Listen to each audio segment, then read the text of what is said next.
Nous allons commencer notre seconde partie de notre journée de travail et on accueille Monsieur Dominique Naert. Alors Dominique Naert, je ne vais pas m'étendre longtemps, mais je voudrais quand même vous donner son petit parcours parce qu'il est exceptionnel et c'est pour ça qu'on a la chance d'avoir quelqu'un. Vous allez voir ce que c'est qu'une révolution dans une vie. Dominique, son CV commence à 14 ans. Il travaille dans le bâtiment et il obtient un CAP un peu plus tard de tailleur de pierre. Alors c'est intéressant hein, parce qu'on est en numérique là, on va en parler, tout, vous allez voir tout de suite. Tailleur de pierre. Et toute sa vie professionnelle, alors il est aussi compagnon du devoir, donc un amour et une exigence des choses bien faites, et toute sa vie professionnelle, il va sans arrêt accumuler les nouvelles compétences. Il va être chef de chantier, exploitant de site, et puis jusqu'à ce qu'il devienne ingénieur. Étant ingénieur, il y a toute une carrière qui suit, et aujourd'hui on le retrouve directeur au CSTB, directeur des établissements de l'Île-de-France. Alors les établissements de l'Île-de-France du CSTB, c'est énorme. Donc, et j'aurai l'occasion à la fin de son intervention de vous partager quelques éléments de ce qu'il fait. Mais ce n'est pas à ce titre-là qu'on l'a invité. On l'a invité pour deux raisons. Un, pour un parcours exceptionnel et qui permet de dire que bien qu'il fasse aujourd'hui des métiers qui s'apparentent à des métiers de service, des métiers intellectuels, il a toujours gardé un amour profond du bâtiment, de tous les métiers techniques du bâtiment, que ce soit des métiers à construction, de la rénovation et des métiers sur lesquels vous exercez, vous, vos œuvres. Et comme rien ne lui suffit à cet homme exigeant, donc il y a quelques années, donc vous savez, il est comme moi, il est très jeune, il y a quelques années, il a décidé, il y a 3 ans, de faire ce qu'il n'avait jamais fait dans sa vie, c'est une forme de thèse. Et sa thèse, elle portait sur transition énergétique et numérique, nécessaire mutation des compétences des artisans et des ouvriers du bâtiment. Il n'a pas fait du numérique dans l'idée de je vais conseiller les polytechniciens, les grands ingénieurs, etc. Il a fait dire mais tous ces gens-là qui travaillent de leurs mains aujourd'hui, hein, tous ces gens qui ont des métiers qui ont déjà fortement évolué, hein, qu'est-ce qui va se passer et comment peut-on faire pour que ça se passe bien pour tous ces métiers et qu'est-ce que ça ouvre comme avenir professionnel à tous ces gens-là. Évidemment, cette thèse a été fortement remarquée et elle s'est transformée aussi en simplicité dans un ouvrage qui s'appelle Les bâtisseurs 4.0. Alors, en vente dans toutes les bonnes librairies, mais si vous voulez vous en procurer, Dominique, on a quelques-uns aussi à votre disposition. Mais surtout, ce que je veux vous dire, c'est que derrière ça se cache énormément de choses de bon sens et de choses qui sont appuyées sur des réalités. Et on a demandé à Dominique de nous faire part un petit peu de sa réflexion. C'est quels sont les impacts importants qu'il va falloir prendre en compte. Il a des choses à vous partager. Mais cet acquis qu'il a fait a été tellement remarqué qu'aujourd'hui, il est demandé dans beaucoup d'endroits, ici par exemple, mais aussi il est désormais responsable national pour la formation au plan transition numérique. Alors, vous savez que le plan de transition numérique, c'est un système interministériel qui vise à développer pour différents domaines. Et lui, il est plan de transition numérique bâtiment. Et il est donc aujourd'hui à la tête de toute la réflexion pour la formation vers le numérique du bâtiment. Donc c'est important pour vous, pour savoir qu'il va intervenir, mais c'est important pour le syndicat président aussi, parce que nous avons aussi là quelqu'un qui est un conseiller potentiel important, sachant que le plan de transition numérique est quelqu'un aussi qui aide les professions financièrement hein, pour pouvoir avancer. Donc on a de bonnes raisons de l'avoir. Et je n'ai pas dit tous ces titres, mais parmi un de ces titres, il y en a un qui est important aussi, c'est qu'il est président du conseil de l'IUT de Paris-Est Marne-la-Vallée, donc pas très loin de Champs-sur-Marne, où se situe le siège où il est, au CSTB. Voilà, donc on a la chance d'avoir quelqu'un qui a à la fois une carrière et qui connaît très très bien, parce qu'il n'a jamais quitté le domaine du bâtiment, et quelqu'un qui s'est profondément intéressé à la modernité, au futur, et comment le faire. Et ça intéresse évidemment tous vos techniciens, mais bien plus, vous allez voir, que cela. Donc merci Dominique pour tous tes apports, et on te laisse jouer en numérique. Merci. Ça fout les jetons quand il vous dit tout ça. Alors moi, je suis en transition numérique, ce qui fait que d'un côté, j'ai ma tablette, de l'autre côté, j'ai mes papiers. J'allume ma tablette quand même. Bien, effectivement, bon, alors tout d'abord, je tiens à dire que c'était extrêmement intéressant. La table ronde que nous venons de vivre était passionnante, et quand ayant entendu tout ce que vous avez dit, à la fois avec une sorte d'unité et de temps en temps de choses différentes qui pouvaient se dire, je me suis dit, qu'est-ce que je vais rajouter à tout cela? Ils savent déjà beaucoup de choses. Ils savent beaucoup de choses. Alors après, on a toujours aussi une tendance à penser que les plus grosses entreprises en savent plus que les petites entreprises. Et ce que je vais essayer de vous prouver aujourd'hui, ou essayer de vous apporter, s'il y a quelque chose à vous apporter, c'est que tout est à portée de tout le monde. Et souvent, souvent, on peut être surpris de la capacité des plus petits à faire des choses que les plus grands ne peuvent pas faire. Alors, moi, quand j'ai commencé mon apprentissage il y a 45 ans, il n'était pas question, évidemment, c'était 71, il n'était pas question de crise de l'environnement, il n'était pas question de crise énergétique, il n'était pas question de numérique, etc., etc. Je peux faire le tour. Il n'était même pas question de crise économique. Et nous avions une valeur fondamentale en nous, à l'âge où j'ai commencé mon apprentissage, mais autour de moi c'était pareil. Nous avions une valeur fondamentale, c'était la confiance. La valeur fondamentale, c'est que nous avions confiance. Nous avions confiance dans l'autre, dans la loyauté de l'autre, dans la politique, dans l'économie, dans l'avenir, dans le futur, dans tout ce que vous voulez, y compris dans la technologie. Ce n'est pas foncièrement ce qu'aujourd'hui nous pouvons relever. Et qui dit confiance dit économie. Nous avons aujourd'hui l'ensemble des briques nécessaires au redémarrage économique, ou au démarrage économique, ou au déploiement économique, chacun a son peu là-dessus. Ce qu'il manque, souvent, c'est la confiance entre les acteurs. Et si j'ai relevé tout à l'heure quelque chose de cette table ronde, c'est sans quelque chose autour de ça, fiabilité et confiance, quelque chose qu'il faut réinstaurer, et qu'il faut réinstaurer déjà entre tous les acteurs qui sont ici présents avant d'aller s'adresser aux usagers. Même si, comme l'a souligné Jean-Yves, effectivement, nous sommes tous des usagers. Et donc, à ce titre, nous apprenons beaucoup quand il s'agit de maintenir notre chaudière ou de faire de la rénovation énergétique ou de la construction neuve. Quand j'ai dit ça, je veux dire, quand je suis rentré après chez les Compagnons en 73, se pointait déjà la crise énergétique. Et 2 ans plus tard, les premières règles autour de la rénovation, ou en tout cas de la transition énergétique. On apprenait quelques règles et j'ai commencé à apprendre ce qu'était qu'un pont thermique. Je suis toujours très surpris d'ailleurs que 40 ans plus tard, on me parle toujours des problèmes de pont thermique.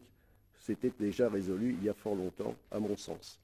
Alors, j'ai presque l'âge de Sinasav. Et tout comme vous avez vu l'évolution de Sinasav à travers les 50 années qui sont intervenues, là, qui sont arrivées jusqu'alors, eh bien, j'ai fait à peu près les mêmes révolutions. Parce qu'il a fallu que je m'adapte. D'autant qu'aujourd'hui, en tant que tailleur de pierre, j'ai évolué d'ailleurs en plus à peu près 25 ans en monuments historiques, restauration de monuments historiques. Et aujourd'hui, quand on fait de la taille de pierre, on fait d'abord, en monument historique, on fait une photogrammétrie d'un ouvrage à restaurer, c'est-à-dire qu'en fait, on fait une photo, on fait un relevé par point, et puis derrière tout ça, eh bien, on met ça sur la machine, sur son ordinateur, et la machine à commande numérique qui travaille en 5 dimensions vous fait l'ouvrage, c'est-à-dire vous taille votre pierre. Alors évidemment, quand vous voyez ça, vous dites j'ai bien fait de faire autre chose, quoi. Et donc, on peut se poser la question. Alors, ceux qui vous vendent ça, d'ailleurs, je connais même une entreprise où tous ceux qui sont dans cette entreprise de taille de sculpture ont été formés au numérique, à la robotique, ce qu'ils appellent la cobotique, mais personne n'a jamais touché la pierre en apprentissage. Donc c'est toujours assez intéressant de voir que, alors ils nous expliquent qu'ils prennent quand même des tailleurs de pierre ou des sculpteurs pour faire le ravalement final. Oui, je veux bien. Alors, est-ce que pour ça, je dois être, comment on peut dire, désabusé? Je ne crois pas. Je ne crois pas parce que j'ai vu comme ça plusieurs métiers qui ont évolué. Le métier de menuisier, il faut imaginer qu'à la fin du 19e siècle, par exemple, les menuisiers ont vu arriver la vapeur, les machines à vapeur. Et là, ils se sont dit, c'est fini, on n'aura plus de menuisiers. Alors, il est vrai que les menuisiers de 1980 n'étaient pas tout à fait les mêmes menuisiers que ceux de 1870, sachant que, malgré tout, chez les compagnons, on continuait d'apprendre à travailler à la main. Et en taille de pierre, on a toujours des tailleurs de pierre chez les compagnons, par exemple, et on travaille en commande numérique et à la main, parce qu'il faut connaître les deux sujets. Alors, évidemment, les menuisiers d'aujourd'hui sont aussi en commande numérique. Le 3D, ils connaissent par cœur. Ce n'est pas un sujet pour eux et ce n'est pas un problème pour eux. Et ils voient un avenir rayonnant en ce qui concerne. Sachant que, quand j'ai dit ça, le premier défi que nous avons à résoudre, et qui est dans les têtes, c'est évidemment le défi environnemental. Évidemment. Et la COP21 que nous avons vu se conclure très positivement au mois de décembre 2015, et pour nous tous, même ceux qui royalement se moquent de l'environnement, enfin, ou tentent de s'en moquer, ou en tout cas, ce n'est pas leur souci principal, eh bien, ont été aussi très heureux de voir ça, de voir cette signature de 196 pays, 195, 196 pays. C'est extraordinaire.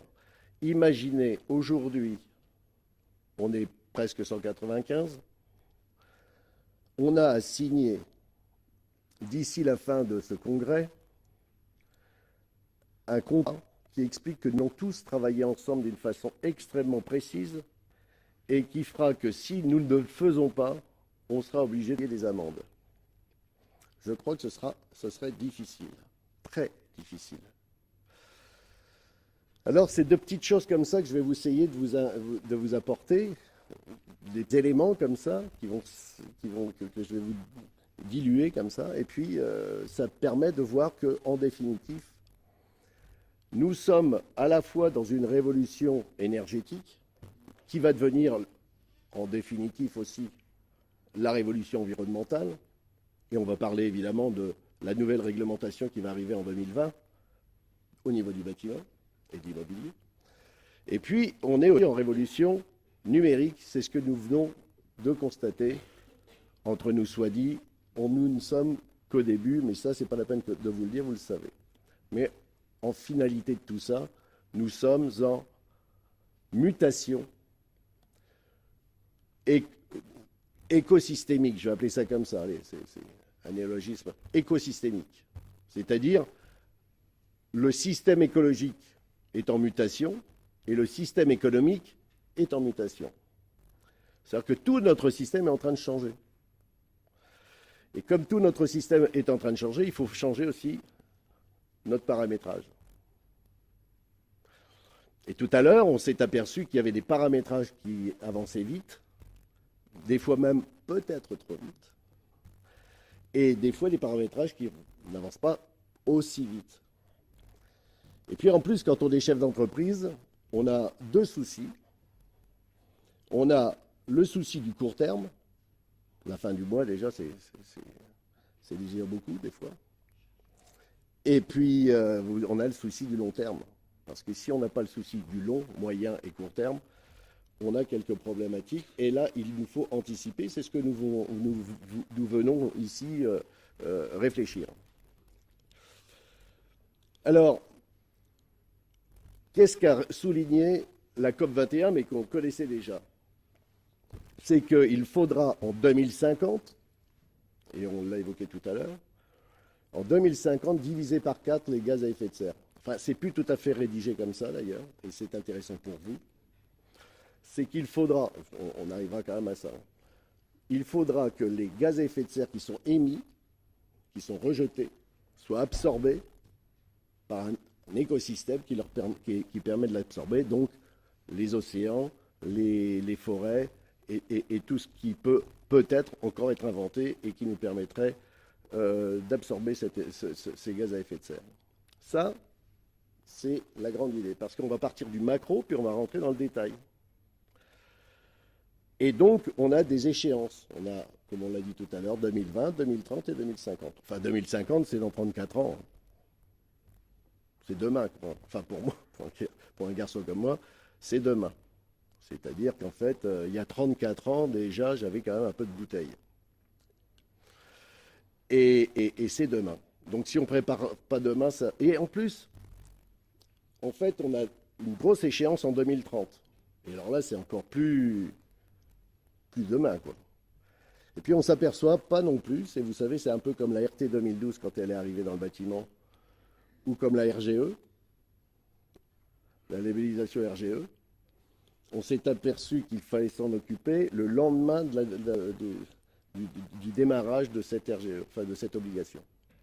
Eh bien là, j'ai bien peur que la réglementation qui va être très environnementale, c'est-à-dire, on n'appellera pas ça la RT 2020, on va laisser tomber, je crois, ce vocable, on va pas appeler ça plutôt la réglementation bâtiment responsable, dans lequel tout l'environnement va être intégré.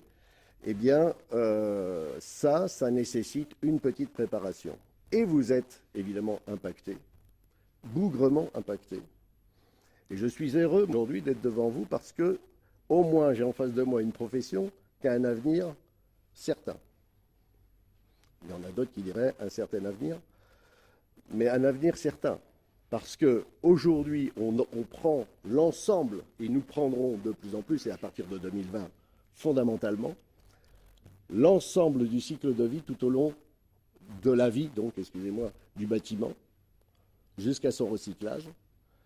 Et on considère, au plan de transition numérique du bâtiment, mais bien ailleurs aussi, que la construction d'un bâtiment, son élaboration, sa construction, ne représente que 25% du coût d'un bâtiment. Même si ça monte à 30%, c'est tout ce que ça peut faire. Le reste, c'est de l'entretien, de la maintenance, de la réparation et de l'utilisation. Et donc, vous êtes drôlement impacté.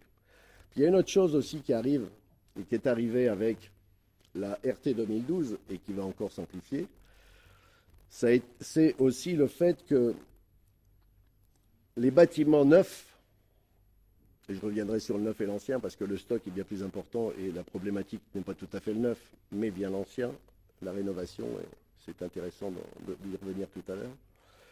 Mais dans le bâtiment qui est RT 2012, eh bien, le fait simplement de demander à ce que ces bâtiments soient étanches, évidemment, a un impact ensuite sur sa maintenance.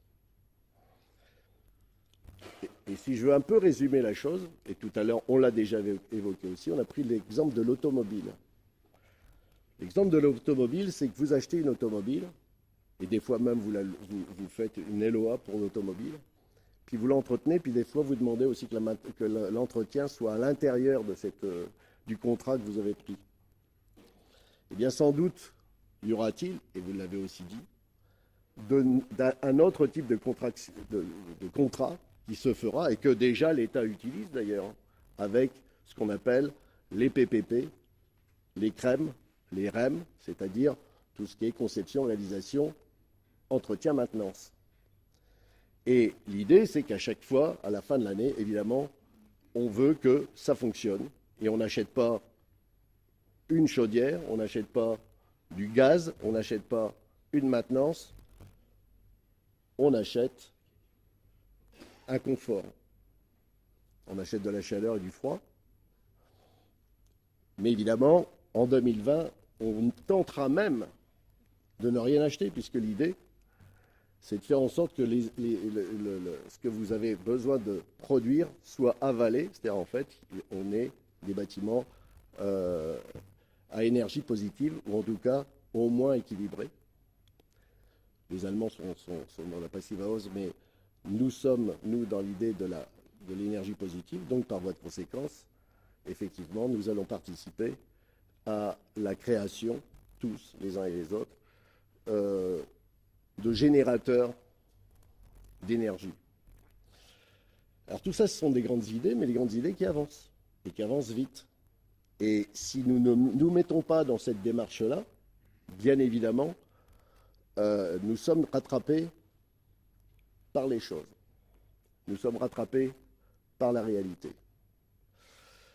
Alors, posons quelques points comme ça qui sont fondamentaux, c'est-à-dire en fait déjà on est bien d'accord qu'on construit à peu près en France aujourd'hui 55 millions de mètres carrés, logements tertiaires confondus, 55 millions de mètres carrés en neuf, et il reste, le stock représente entre le tertiaire et le logement 4 milliards de mètres carrés. Ce qui veut dire d'ailleurs que, puisque à quelque chose près, on rénove autant de mètres carrés qu'on en bâtit, à quelque chose près, vous faites une petite division sur la rénovation et le temps de rénovation nécessaire pour répondre, je dirais, aux objectifs et aux défis, c'est que vous avez, allez, vous divisez 4 milliards par 55 millions, ça fait 70 ans. Puis comme vous rénovez plus qu'une fois vos logements en 70 ans, ça fait entre 70 et 110 ans, 100, 110 ans, 120 ans. Donc il y a du travail. Il y a du travail pour les gens du bâtiment. Alors vous allez me dire, vous n'êtes pas tout à fait les gens du bâtiment, d'ailleurs vous adhérez plus à la métallurgie qu'au bâtiment. Mais vous êtes dans un écosystème. Et c'est pour ça que je dois vous parler d'écosystème bâtiment. Ce qui va faire en sorte d'ailleurs que ces bâtiments, qu'ils soient neufs ou rénovés, seront de plus en plus connectés, intérieurement bien sûr, en réseau bien sûr, via Internet. Ils seront connectés parce que effectivement, les compteurs seront connectés, compteurs électriques et compteurs gaz, seront connectés aussi globalement, c'est-à-dire les quartiers seront connectés et nous allons aller vers la ville connectée. Alors, vous allez me dire, c'est pas demain la veille. Oui, enfin bon, admettons qu'on ait déjà quand même quelques exemples d'ailleurs qui fonctionnent fort bien, ou d'autres qui fonctionnent un peu moins bien. Et puis c'est pas si facile que ça à faire. Je veux dire que c'est pas si facile que ça à faire parce qu'on s'aperçoit d'une chose, quand vous êtes en relation avec les entreprises qui font ça, qui ont démarré ce genre d'activité, genre les majors par exemple, c'est qu'ils vous disent on a un petit souci de compétence. En fait, un gros souci de compétence. Quand vous avez à fournir une performance énergétique et vous fournissez, et ça j'ai été heureux de le voir, des services de performance énergétique, et c'est pour ça que vous êtes concernés, et que vous mettez évidemment en place des personnages qui sont en charge de cette performance énergétique, qui vous disent d'ailleurs deux choses, et vous l'avez aussi évoqué, c'est que ce n'est pas simplement la qualité ou la technologie embarquée dans votre automobile maison qui compte, c'est aussi ce que le pilote, le chauffeur, on le savait déjà, selon sa façon de conduire, on consomme plus ou moins. Là aussi, l'usager a aussi des conséquences fondamentales sur la performance énergétique. Eh bien, quand vous avez tout ça, eh bien, on s'aperçoit dans les grosses entreprises aujourd'hui qui font ça, ou dans les moins grosses, que les connexions sont rarement bien faites. Qu'en fait, on a bien fait une maison connectée, mais je sais pas, il y a un domino qui n'avait pas été. Enfin bon, il y a tas de choses qui font. Il y a le maçon qui est arrivé par là, qui a refait le perçage, etc., etc. Et qui a coupé des tas de choses qui font qu'à la fin, de toute façon, c'est difficilement fiable. Parce que le bâtiment aujourd'hui n'est pas fiable. Les entreprises de bâtiment, les ouvriers du bâtiment, les artisans des bâtiments ne sont pas fiables. C'est embêtant de dire ça, surtout pour un gars comme moi qui ai passé ma vie à aimer les gens du bâtiment et à être, je suis à la fois col bleu et col blanc. Enfin, j'ai été col bleu, je suis col blanc. D'ailleurs, je n'aime pas ta façon de présenter les choses quand tu dis intellectuel et manuel. Je dis col bleu, col blanc. Parce qu'il faut beaucoup d'intellectualité chez les hommes de métier. Donc, et alors que ce n'est pas forcément vrai dans l'autre sens, hein, on est bien d'accord. Oh quand même. Donc, la problématique, elle est là. La problématique est là, c'est qu'il faut à la fois comprendre ce qui nous arrive, que c'est en définitive un nouvel écosystème, qu'il faut effectivement, j'ai beaucoup aimé quand vous avez dit qu'il faut embaucher des jeunes, et des jeunes qui sont, eux, généralement, de la génération numérique. En définitif, on va s'apercevoir que ces jeunes vont vous apporter, alors qu'avant vous étiez dans un sens. C'est-à-dire qu'en fait, vous allez voir que la société qui est dans un chantier, c'était la même chose, vous savez, même chez vous, allez, je vais faire un sandwich comme ça, vous aviez GDF à l'époque, vous aviez les fabricants de chaudières, vous aviez les mainteneurs, puis vous aviez même les gars des mainteneurs, et les clients. Aujourd'hui, il faut faire comme ça. Il faut remettre tout le monde à l'horizontale. Il faut dialoguer ensemble. Si on ne dialogue pas ensemble, ça ne va pas fonctionner. Ça ne fonctionnera pas. On a tous des silos. Vous avez des silos. Silos fabricants, silos petite entreprise, silos très petite entreprise, silos auto-entrepreneurs. Alors le bâtiment est très fort en ubérisation. Ça fait fort longtemps qu'on travaille. Nous, on est les champions de l'ubérisation. Grosso modo, vous avez 1,5 million de travailleurs sur les chantiers. D'accord ? Je prends les artisans et les ouvriers du bâtiment. 1,5 million, 1,482 000. C'est pareil, les datas, les données ne sont pas tout à fait justes pour tout, donc on va revenir sur les datas.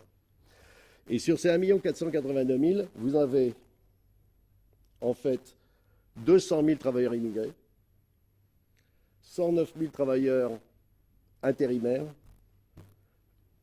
Allez, aujourd'hui, on dit 130 000 travailleurs détachés. Il y en a qui disent que c'est beaucoup plus. C'est comme pour les grèves, il y a selon la police ou selon les manifestants. Ça fait 500 000 personnes qui ne sont jamais formées, qui parlent à peine le français, qui ne savent pas forcément, qui peuvent être extrêmement intelligents, mais qui n'ont pas appris le français et qui n'ont pas forcément appris les réglementations, les normes et tout ce que vous pouvez ensuite avoir à gérer, parce qu'après, c'est vous qui gérez. Et sur l'ensemble de cette famille d'hommes de métier, vous avez 482 000 personnes qui vont partir en retraite d'ici 2022. 482 000 personnes qui vont partir en retraite. Chaque année, on forme 67 000 apprentis. En recul de 25% depuis 2008. Grosso modo, plus personne ne veut venir dans le métier. Et là, c'est problématique parce qu'il faudrait en définitive, comme je vous ai dit tout à l'heure, si on voulait respecter la COP21, il faudrait doubler le nombre d'hommes de métier sur les chantiers, parce qu'on ne peut pas faire que de l'encadrer. Hein. Oui, Jean-Yves. Donc, quand on regarde ça, il y a beaucoup de défis qui nous arrivent. Et effectivement, la transition numérique dont on parle, ou la transition énergétique dont on parle. Mais la transition numérique, c'est pour vous et moi.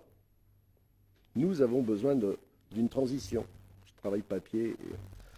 Alors que les moins de 20 ans, eux, sont déjà de la génération numérique. Et cette génération numérique, elle, se réintéressera au bâtiment grâce au numérique. Elle se réintéressera à la maintenance grâce au numérique. Elle se réintéressera à la mécanique. Oui, mais la mécanique, il faut faire attention. Je reviendrai, on pourra revenir là-dessus. Mais en tout cas, elle va se réintéresser au métier grâce au numérique.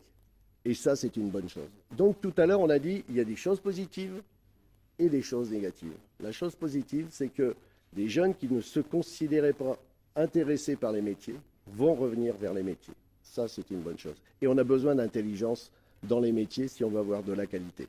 Des choses qui sont très compliquées à comprendre, ça. Au plus haut degré des institutions. Pour que les choses se fassent bien, il faut de la conscience professionnelle, il faut de la performance donc intellectuelle, il faut de la performance technique, il faut de la confiance, il faut de la loyauté, sinon ça ne fonctionne plus.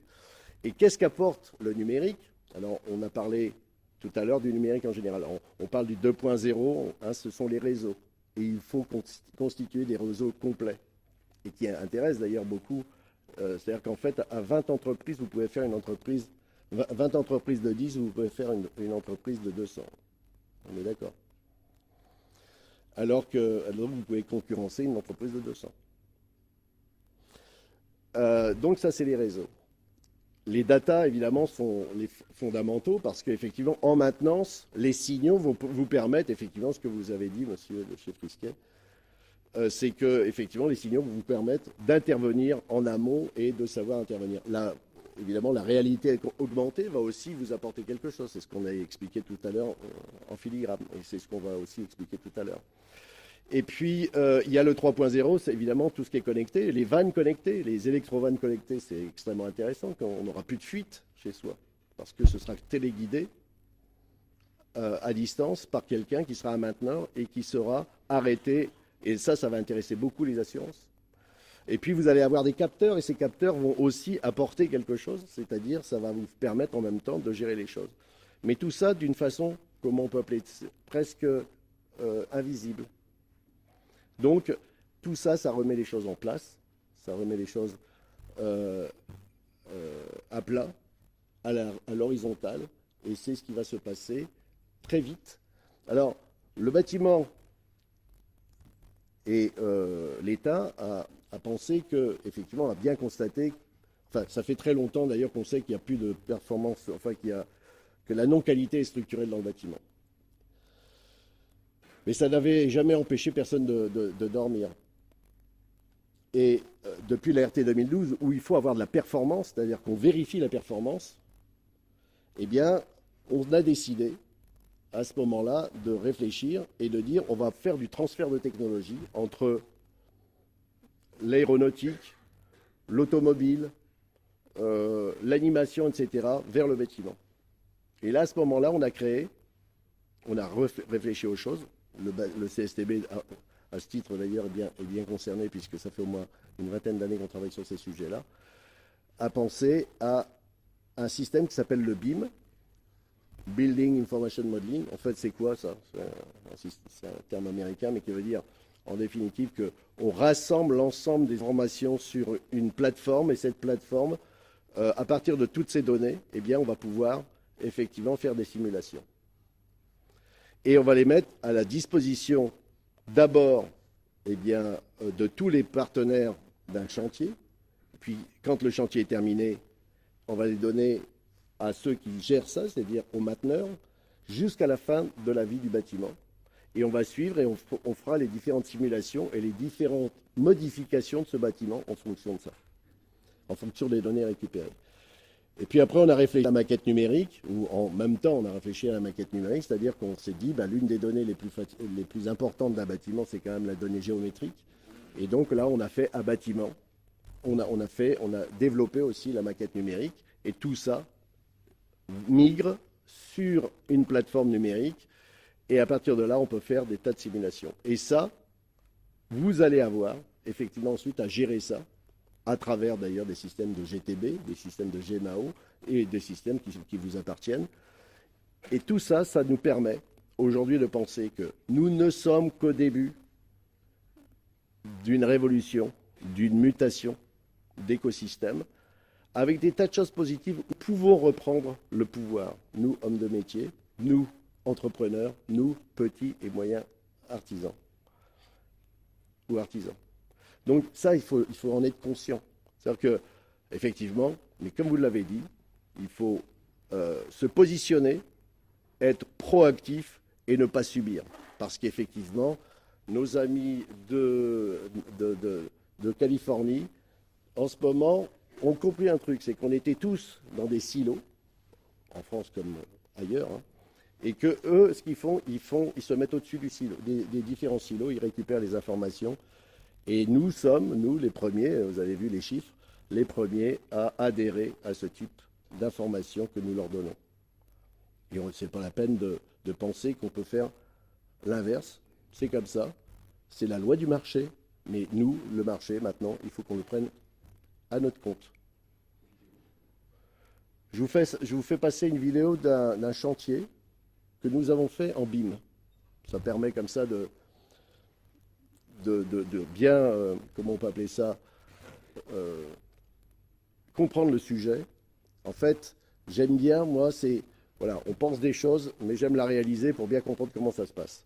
Alors, on a fait un chantier, le BIM, en général, c'est pensé pour les grosses entreprises et pour les chantiers neufs. C'est ce qu'on entend partout.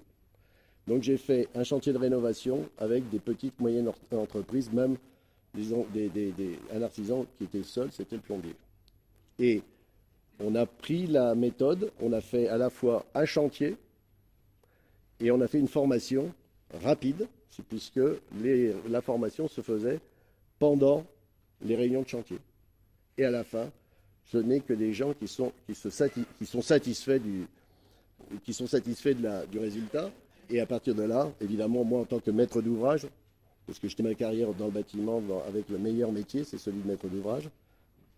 On nous met toujours des tapis rouges quand on arrive, et puis on a le chéquier, c'est normal.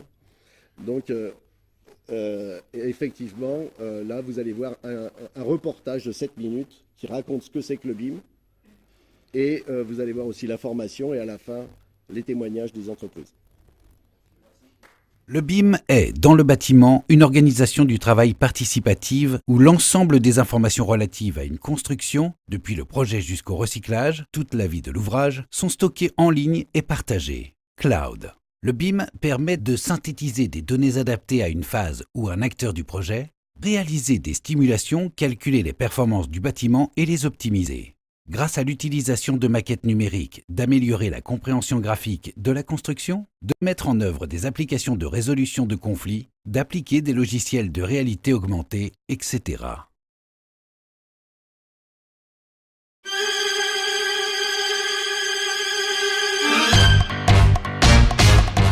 Le Centre scientifique et technique du bâtiment a souhaité utiliser le processus BIM sur un chantier de rénovation énergétique de l'un de ses bâtiments d'atelier de 2500 m², comprenant aussi la création de bureaux de plus de 700 m². Cette formation action destinée à tout professionnel de la construction vient bousculer les formations théoriques traditionnelles.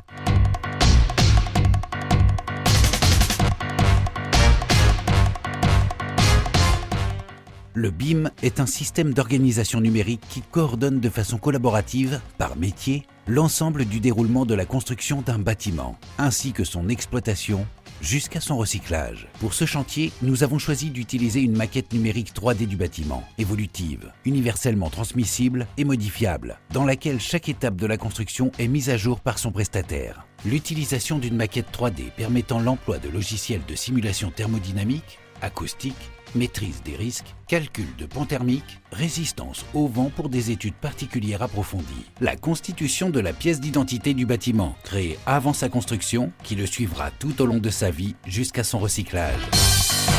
L'objectif, c'était de travailler sur la réhabilitation thermique d'un bâtiment et puis du coup d'essayer de faire une démarche pas forcément innovante mais en tout cas intelligente et d'intégrer justement du BIM dans le process. Pour l'utilisation du BIM sur le projet, on a mis en place une plateforme d'échange en ligne de type cloud sur laquelle chacun des acteurs dépose ses éléments, ses plans. On retrouve donc une arborescence classique de fichiers, sous-dossiers, etc. Et on a également la possibilité de retrouver en cliquant sur l'onglet toute la traçabilité et les mouvements de fichiers qui ont eu lieu sur le répertoire en question. Au bas de la colonne gauche de l'écran, nous trouvons les fiches propriétés de l'ensemble des éléments de la construction. La colonne de droite nous permet d'accéder aux fiches de déclaration environnementale et sanitaire publiées par les industriels fabricants. Il est possible, grâce à ces informations, d'utiliser le logiciel Elodie pour mesurer l'impact environnemental du bâtiment. La maquette numérique permet la mise en évidence des conflits avant le début des travaux. Sur ce schéma, la gaine d'aération verte entre en collision avec la poutre métallique rouge. Il devient alors simple de la déplacer pour supprimer le conflit.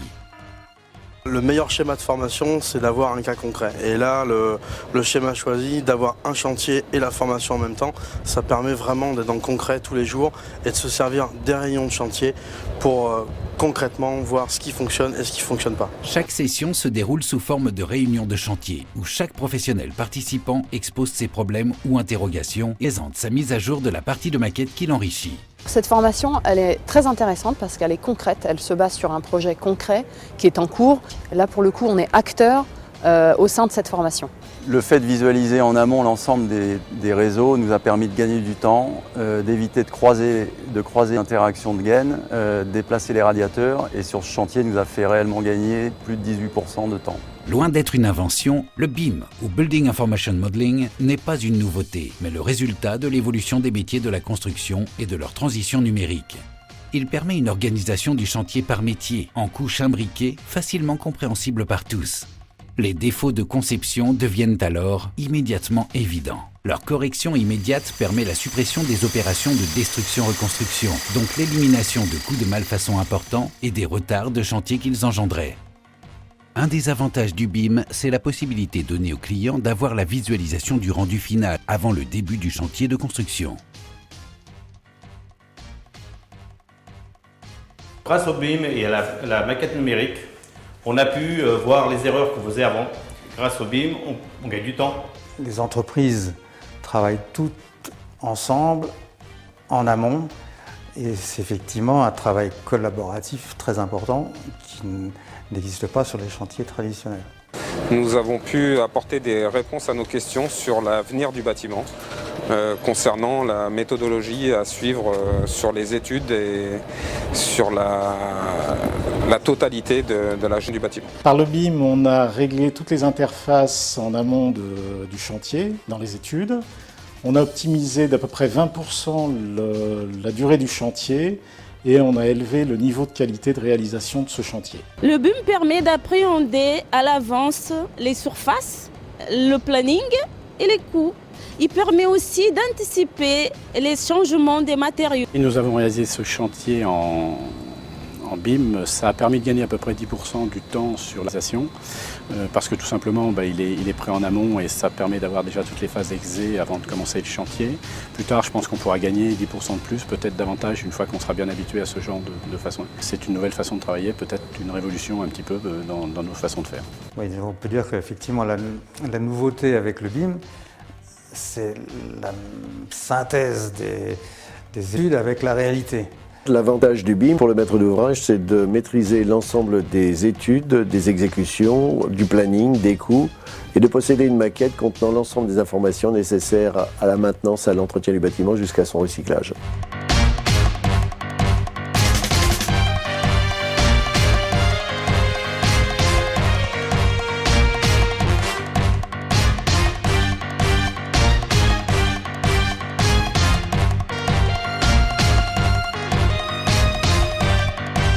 Le BIM, c'est une méthode de travail participatif permettant la création d'un document numérique actif tout au long de la vie d'un bâtiment.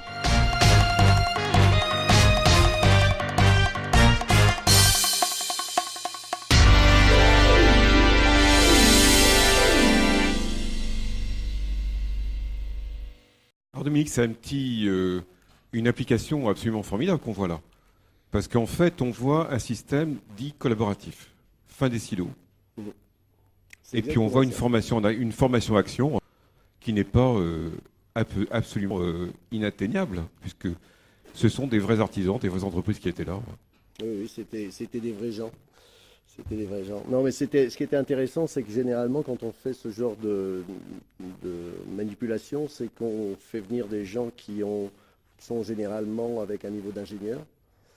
Et là, on s'est aperçu qu'en 10 réunions, les gens se sont... Parce que l'intérêt du numérique, c'est le ludique, ce côté ludique. Ensuite, le côté transparent. Le côté aussi, on fait les choses quand on a la possibilité de le faire. C'est-à-dire que c'est intemporel, quoi. Tu peux intervenir sur une maquette numérique ou tu peux intervenir sur tes schémas quand tu es disponible. Alors quand vous êtes jeune, vous faites ça juste en rentrant de boîte le samedi, entre le samedi et le dimanche, et tu dis je vais m'y mettre. D'ailleurs, c'est ce qu'ils font pour faire bien d'autres choses et ils le font là. Il y avait des jeunes et des moins jeunes qui étaient là et on s'est aperçu, par exemple, ma peintre, par exemple, la petite peintre à la fin, qui avait démarré avec un système de logiciel que tous les jeunes connaissent, qui s'appelle SketchUp, et qui ensuite a racheté quelque chose de plus important parce qu'elle s'est mise à ça, elle s'est pris au jeu, puis après elle transmettait aux autres. C'était assez amusant. Et puis l'intérêt, c'est la désintermédiation. C'est un terme qu'on va reprendre très souvent aujourd'hui, je pense. C'est le fait qu'on va tout de suite du demandeur au réalisateur, sans passer par des tas d'intermédiaires qui viennent vous traduire ce que vous avez à faire. Et là, ce sujet-là, c'est le sujet le plus important à mon sens du numérique, c'est-à-dire transparence, fiabilité et ensuite, effectivement, dialogue direct. Alors, en application directe, on va le voir tout de suite, puisque reste avec nous, Dominique. J'appelle tous les gens pour la table ronde numéro 2, et qui est une table ronde autour de la création de valeur ou la recréation de valeur pour le numérique. Donc, venez. Et ce que je voudrais vous dire, c'est que le BIM a une influence, on en reparlera aussi à table ronde numéro 4, parce que derrière, c'est la maintenance, le carnet de maintenance numérique qui arrive. Ça veut dire que vous devenez l'un des acteurs qui va mettre à jour ce carnet de maintenance de cette carte d'identité du bâtiment qui évolue en permanence. Donc ça, c'est vraiment une révolution importante et qui va nous impacter.